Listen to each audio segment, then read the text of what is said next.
দিন দিন যেন আর ভালোই লাগছে না। সামনেই ঈদ, প্রচুর কাজ, এদিকে এখনো পানির ব্যবস্থা হলো না। টেনশনে যেন আর ভালোই লাগছে না। আজকে কাজের চাপ একটু বেশি, আমার তো ছেলেদেরও কাজ করতে হয়।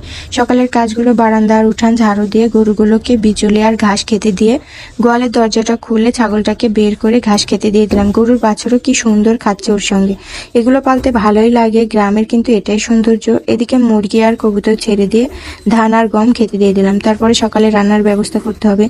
মাছ, তরকারি, চাউলটা ধুয়ে ঘরে নিয়ে রান্না বসিয়ে দিলাম। এখানে মাছ, ডাঁটা, আলু, বেগুন দিয়ে মাছের একটা পাতলা ঝোল করলাম। মাছের অনেকটা ডিম হয়েছিল, সেটাও ভেজে নিয়ে সবাই খেয়ে নিলাম একসঙ্গে। কোরবানি পশু কেনার জন্য পেঁয়াজ বিক্রি করবে, তাই পেঁয়াজটা পেরে কেটে নিলাম।